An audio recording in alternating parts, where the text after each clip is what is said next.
잘해도 만족스럽지 못하고 준비 못하면 불안하고 그래 최선을 다했어야 해. 그래. 지난주에 은혜가 뭐라는데? 은혜 뭐?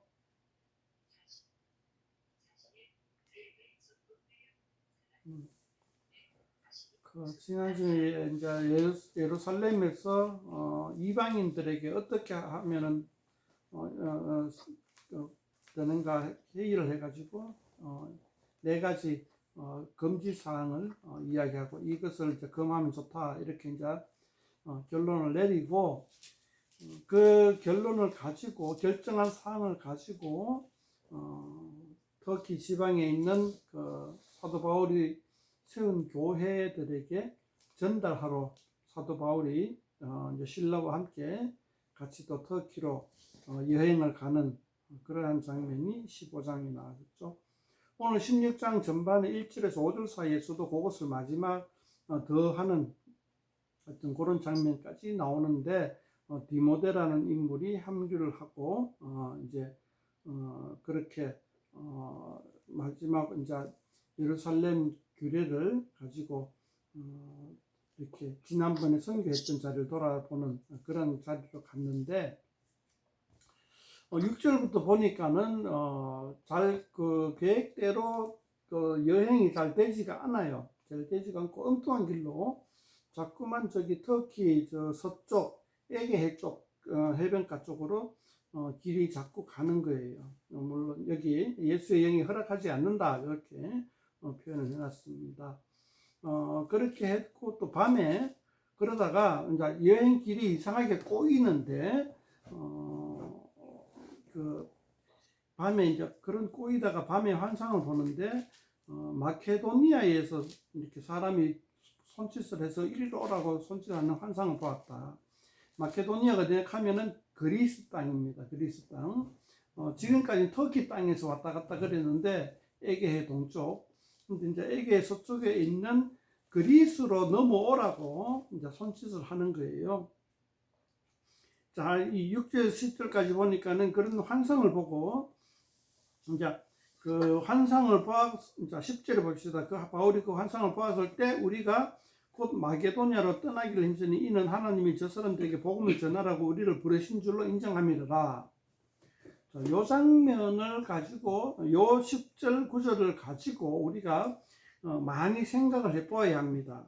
교회 안에서 어떤 식으로 어떤 움직임을 결정을 할 때에 어떻게 할 것인가.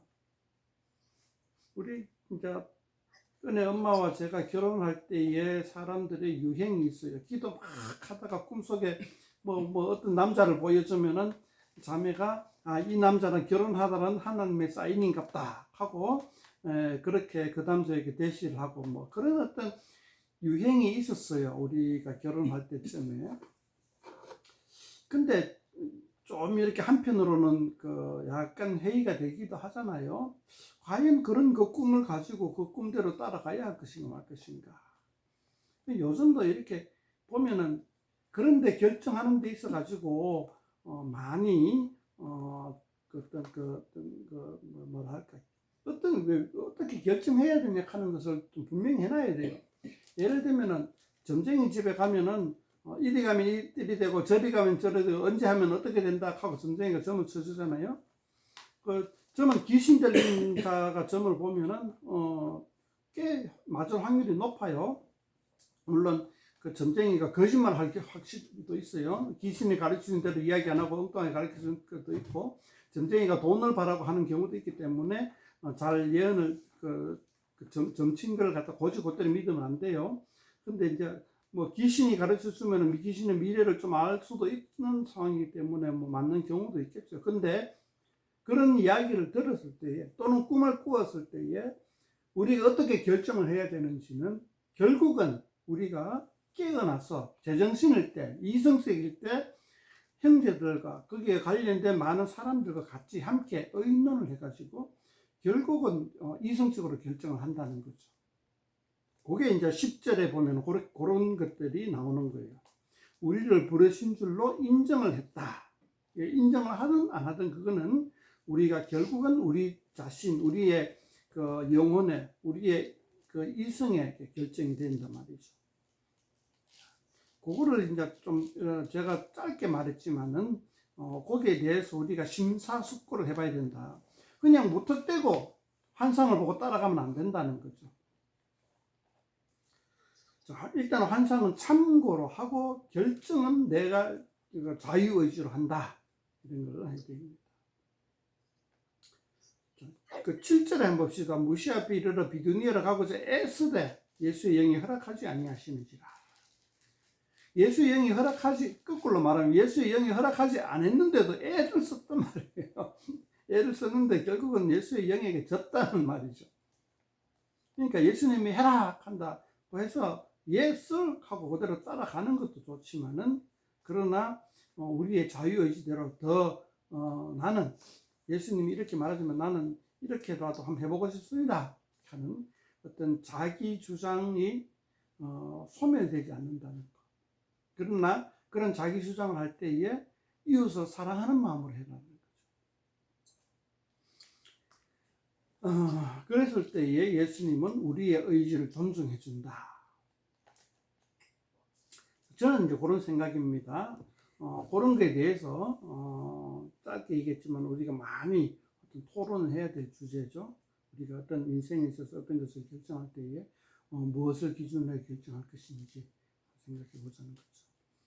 자, 11절부터는 이제 마게도니아로 건너가기로, 이제 그리스 땅으로 에게를 건너가기로 이제 결정을 했으니까 11절에 보면 우리가 드로아에서 배로 떠나 사모드라기로 직행하여 이튿날 네아폴리로 들어가고 거기서 빌립보에 이르니, 뭐 자세한 지명은 모르지만은 배 타고 바다를 건너가서 그리스 땅 딱 도착하니까, 도착해서 가장 그 큰 성, 뭐 가장이라기보다는 굉장히 큰 성 빌립보 성에 그리스 땅의 그 바닷가에 있는 큰 성 빌립보에 딱 도착을 해가지고 이제 거기서 이제 그 선교하던 일화를 들려줍니다.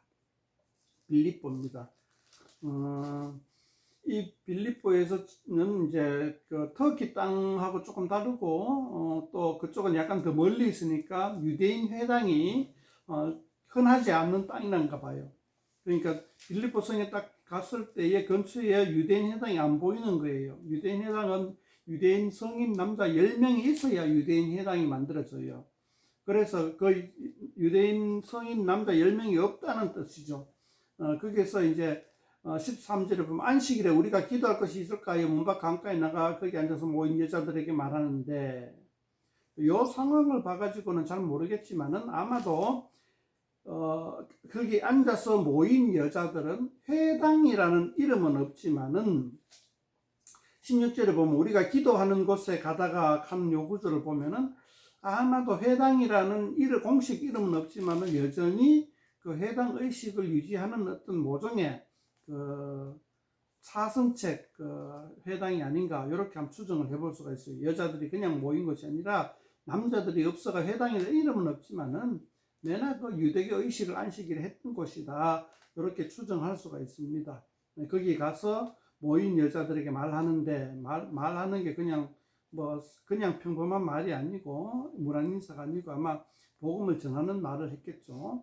그렇게 했을 때에 14절에 보면 루디아라 하는 여자가 사도 바울의 복음을 듣고 예수를 믿기로 합니다. 본문에 나와 있지 않지만은 많은 주석가들이 이 루디아도 메나 고넬료와 같이 하나님을 경외하는 이방인, 유대교에 입교한 이방인이다, 이렇게 정도 보고 있는 겁니다. 제가 헬라어하고 또 아람어하고 등통하지 않기 때문에 루디아라 하는 사람의 이름이 헬라식 이름인지 히브리식 이름인지 잘 모르겠어요. 근데 주석가들 봐서는 루디아라는 이름이 헬라식 이름인 것 같아요. 자, 그 루디아라 하는 사람은 이제 자색 옷감 장사, 자색 옷감은 귀족들이 있는 고급 옷감이죠. 그런 어떤 중국어로 치면 홍의가 되겠고, 홍의가 아니고 황의, 황족이 있는 어떤 옷 정도. 그런 어떤 그 유력한 사람 루디아라는 여자가 이제 예수님을 믿고 세례를 받고 이제 15절 보면 그와 그 집이 다 세례를 받고 여기서 그와 그 집이 이제 단체로 세례를 받는다 하는 거 이제 고넬료를부터 해가지고 두 번째죠. 저 뒤에 가면은 또 한 집안이 집채로 다 예수님을 믿는 그런 역사가 일어나는데 이런 역사가 종종 일어나는 것이 왜죠? 그 가부장 제도였기 때문이죠. 리더를 따라가지고 절대적으로 순종하는 어떤 그러한 문화가 있기 때문에 그와 그 집이 통째로 한 사람의 그 이탈자도 없이 그렇게 다 예수님을 믿는 경우를 잘 보게 된다는 겁니다. 그건 그때의 문화적 특성 때문에 그렇죠. 요즘으로서는 뭐 4살 먹은 아도 엄마 말 안 듣는 세상인데 그죠? 예. 그러니까 부모의 영향력, 리더의 영향력이 잘 미치지 않는 그런 세상이 되었다는 거죠. 그러니까 좀 두 가지 상반된 상황을 보죠, 그죠? 첫 번째는 어떤 구원이나 어떤 어떤 의사 결정함에 있어서 토론을 중시하는 교회 안의 문화와 그 다음에 가부장적 제도로서 리더가 어떤 종교를 믿으면은 그다음 다 따라가는 문화와 그게 서로 상반되는 듯한 느낌이 들잖아요. 그 리더의 어떤 강력한 가부장적 제도 속에서도 보면은 굉장히 그 토론 문화와 자율적 의사를 존중해주는 문화가 서로 대비된다는 거 한번 살펴보면 좋겠고요. 16절부터는 이제 본격적으로 이제 또 그 박해가 시작되는 것인데 이야기하자니 좀 길고 제가 조금 힘도 들고 하니까 간단하게 다 아는 듯이 가정하고 제가 이야기할게요. 그 점치는 여자를 만나 가지고 그 점치는 여자 때문에 선교 일행이 상당히 그 힘들어진단 말이죠. 점치는 그러니까 이제 점치는 여자는 종이고 자유자가 아닌 건데 그 여자가 계속 그 선교 일행을 꼭 괴롭히니까 바울이 귀신아 떠나가라 하고 기도해 부는 거예요. 그러니까 그 여자가 더 이상 점을 못 치니까 19절에 봅시다. 여종의 주인들은 자기 수익의 소망이 끊어진 것을 보고 바울과 실를 붙잡아 장터로 갈릴리를 끌어갔다. 박해의 주요 원인이 여기서는 경제적으로 나옵니다. 그러니까 참 다양했죠. 정치적 이유, 종교 문화적 이유, 뭐 민족의 정체성 이유, 그다음 시기, 질투 이런 게 많았지만 또 여기에 새로운 박해의 이유가 추가가 되죠. 경제적 이유 때문입니다. 경제적 이유 때문에 이 선교사 일행을 박해를 합니다. 여기서도 할 말이 많죠. 경제라는 게 무엇인지, 돈을 버는 게 무엇인지.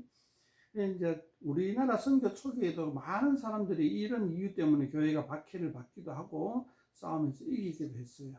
그러니까 동네마다 그 점치는 무당들이 있었어요. 우리나라에. 그게 구한말 그 해방 초에는 엄청 많았어요.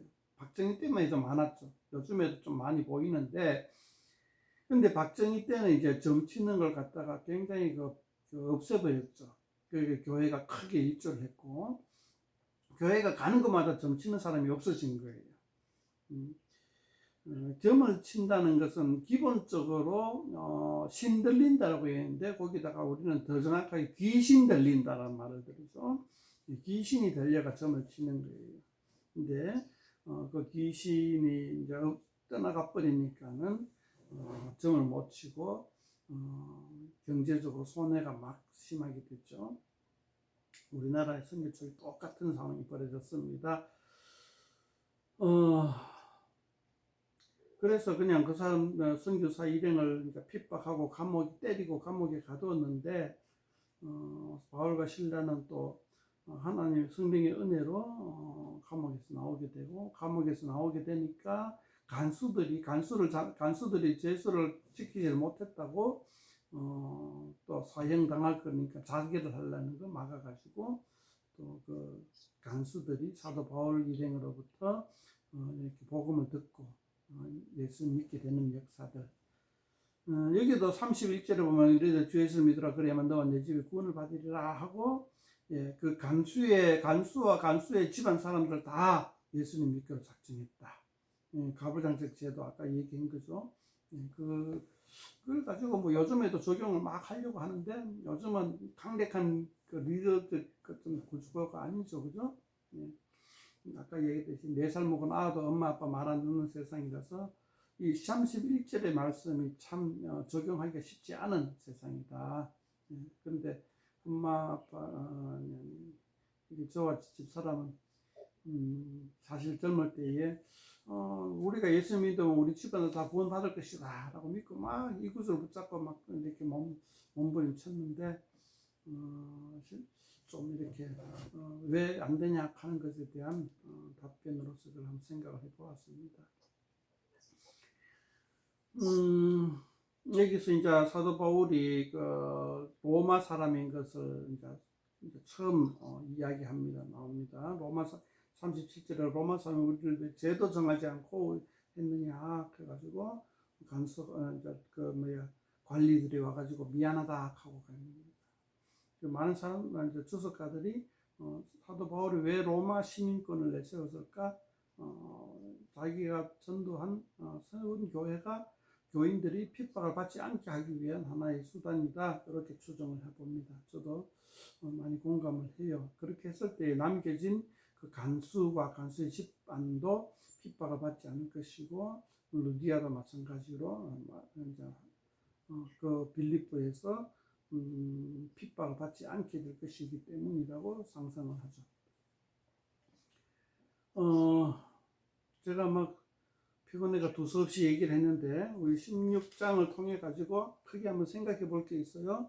읽으면서 평소에 자기가 혼자 읽으면서 생각해 볼 게 뭐냐 하면은 이제 이때까지는 아시아에서 복음을 전했어요.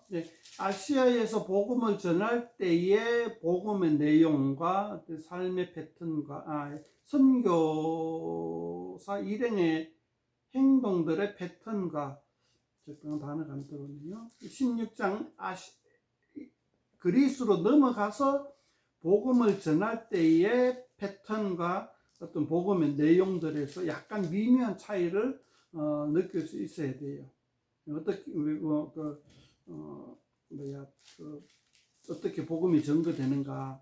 물론 연장선도 있고 약간의 어떤 그 변화도 우리가 이제 캐치를 할 수 있는데 그거는 이제 추측 가면서 제가 말씀드릴 것 같고, 또 제가 말씀드리면서 각자가 그걸 갖다 캐치해내는 게 더 한참 더 유익하겠죠.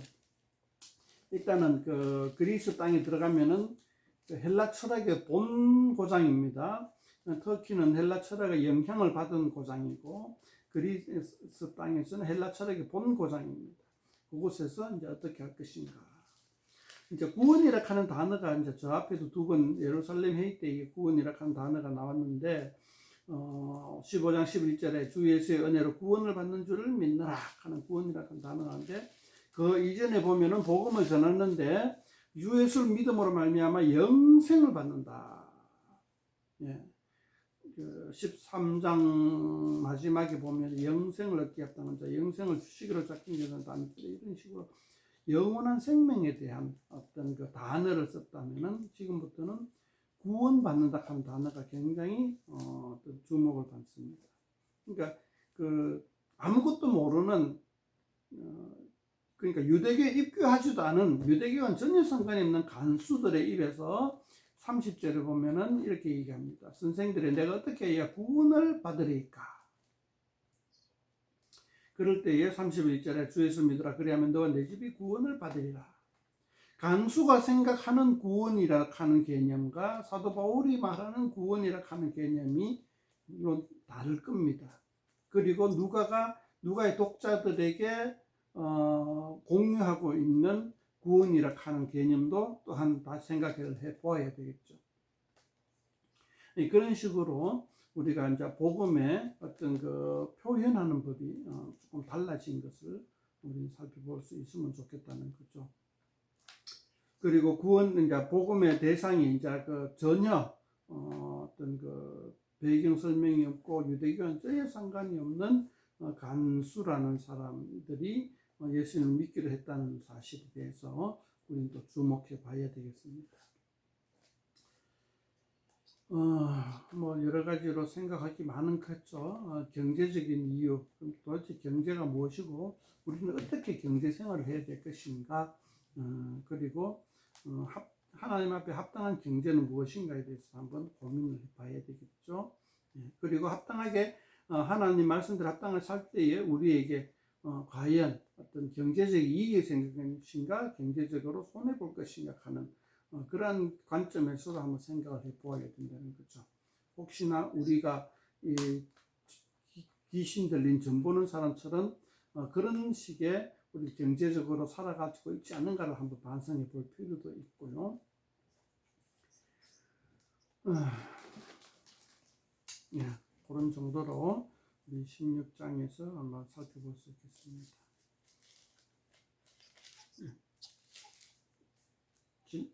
질문 생각보다 일찍 마쳤네요.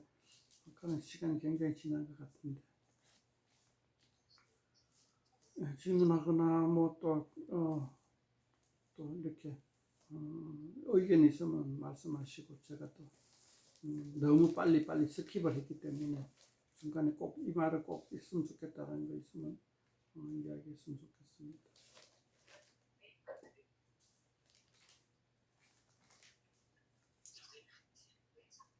요새 아빠가 포도밭 일 한다고 새벽에 5시 되면 나가서 매일 하시느라고 피곤해서 피곤이 쌓여서 그래.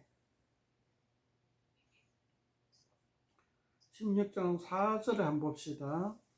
여러 성으로 다녀갈 때 예루살렘에 있는 사도와 장로들의 작정한 규례를 그들에게 주어 지키게 하니 이에 여러 교회가 믿음이 더 굳건해지고 수가 날마다 늘어가니라.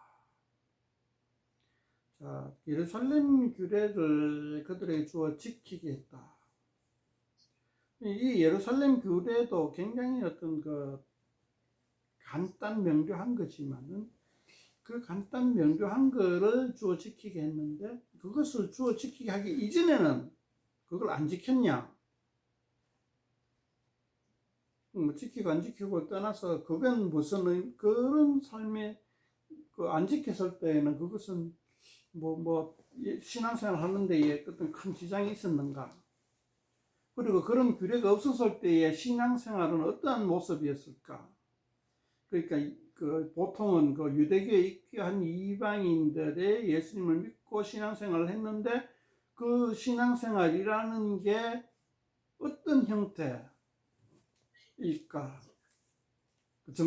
그들의 정체성은 무엇에 있을까? 그들의 문화는, 종교적 문화는 무엇이었을까? 이게 삶의 패턴이죠. 예수님 믿고 난 다음에 삶의 패턴. 그런 것에 대해서 또 많은 생각을 해봐야 된다는 거죠. 오늘날에는 그냥 예수님 믿는다, 교회 다닌다 하면 교회를 다녀야 되잖아요. 주일날마다 교회 가서 예배 드리고 헌금하고 성경 가지고 다니고 성경 1년째 하는지 모르지만 그런 식의 어떤 정체성을 이제 보여줄 수가 있는데, 과연 초대교회 사도 바울이 전도한 사람들은 어떤 정체성을 가진 문화를 가지고 있었을까에 대해서 우리가 고민해 보자는 거죠. 그리고 거기에서 이제 예루살렘 규례를 갖다가 더 지킨 플러스 알파를 해왔겠죠. 질문만 던져놓고 답을 안 해준, 답을 하자니 너무 길어질 것 같고, 또 너무 구체화하다 보면은 사족도 달리고 그런 거니까. 그런 걸 한번 생각해 봤으면 좋겠고요. 그 다음에 다시 복습해 봅시다. 6절에 10절에서는 우리의 자유의지에 대해서 한번 생각을 해 봤으면 좋겠고, 그러니까 환상이나 이런 것들이, 환상을 보고 그대로 따라가는 거는 또 이제 점쟁이 보고 그대로 따라가는 그런 어떤 숙명론 따라가는 그런 느낌이 들어요. 제가 언제 한번 미국인하고 대화를 하면서 미국인들이 굉장히 숙명론에 숙명론에 젖어 있다라는 생각이 들었어요. 미국인들이고 미국 기독교인들이 숙명론에 젖어 있다. 그런 느낌을 많이 들었고 그것을 또 우리나라에서도 미국 못지않게 그것을 받아들여지고 있는 현상에 대해서 한번 생각을 해보았어요. 그러니까 숙명론, 하나님이 다 하셨다. 나는 한 거 없다. 하나님이 다 하셨다. 내가 오늘날 내가 나 된 것은 하나님이 다 하신 것이다. 자기 자신을 숨겨버리는 그런 것들을 갖다 저는 이제 숙명론이라고 이렇게 단어를 만들어내고 싶어요. 근데 그것도 한번 옳다 그르다를 떠나서 한번 생각해 볼 많은 주제 중에 하나다. 생각 깊이 있게 무조건 무비판 쪽으로 와 좋다라고 받아들일 건 아니다라는 거죠. 그게 성경 구절 때문에 다 그렇잖아요. 나의 나 된 것은 오로지 주의 은혜다. 예, 오케이. 은혜 엄마가 말씀 잘 해주셨는데 그것은 어떤 그 행동의 패턴이 아니고 나의 나 된 것은 하는 건 사도 바울이 신앙의 성숙 정도를 이야기한 거겠죠. 그런데 이제 미국인들이 나의 나 된 것은 하나님의 은혜다 하는 거는 물질적 축복, 뭐 건강, 뭐 이런 것들을 말할 때에 그러니까 간증할 때에 돈을 얼마나 벌었느냐, 뭐 사회적 지위를 얼마나 받은, 건강을 얼마나 차지했느냐를 따질 때에 꼭 그런 말들을 써요. 근데 그게 아니라 신앙의 성숙도를 이야기할 때에 그 말을 사도 바울은 썼다는 거죠.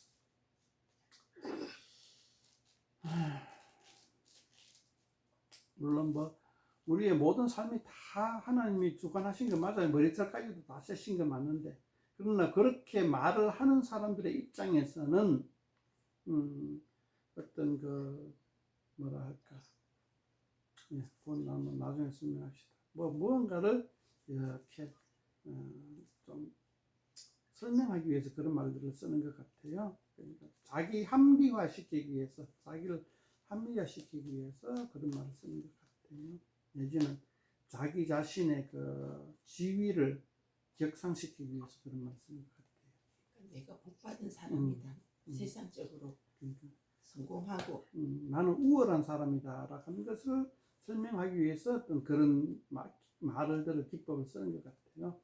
그런 데 있어서 좀 이렇게 딱 꼬집어 내긴 쉽지가 않지만은 조금씩은 조금 회의가 될 때도 있었어요.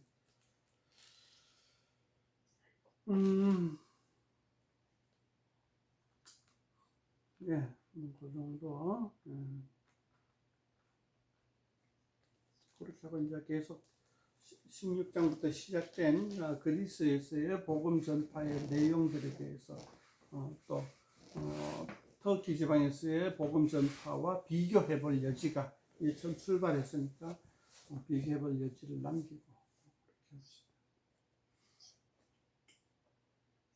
이제 우리가 이렇게 주일날마다 예배를 드리면서 이제 우리가 예수님 믿는 사람이구나라는 걸 갖다 자각하는데 평소에도 우리가 묵상하고 기도하고 또 성경 보고 성경 말씀에 우리의 삶과 어떤 삶을 갖다가 반추해보고 함으로써 점점 하나님의 뜻대로 우리의 삶이 교정되어 나가는 과정을 통해서 우리가 예수 믿는 사람으로서의 정체성을 확인할 수 있으면 좋겠다라는 거죠.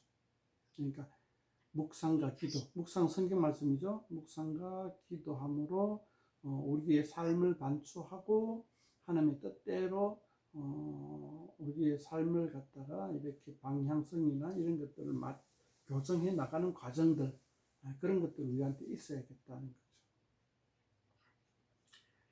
물론 쉽지가 않죠. 같이 이렇게 어울리고 같이 이렇게 노력하고 서로 이제 칭찬해주고 그 훈계해주는 이웃들이 있으면 훨씬 쉬울 텐데 그것이 없는 상태에서는 쉽지가 않죠. 그리고 우리 가운데 큰 모범된 어른이 없다는 것도 상당히 핸디캡 중에 하나입니다. 우리가 스스로 어른이 되어 가야 되겠죠.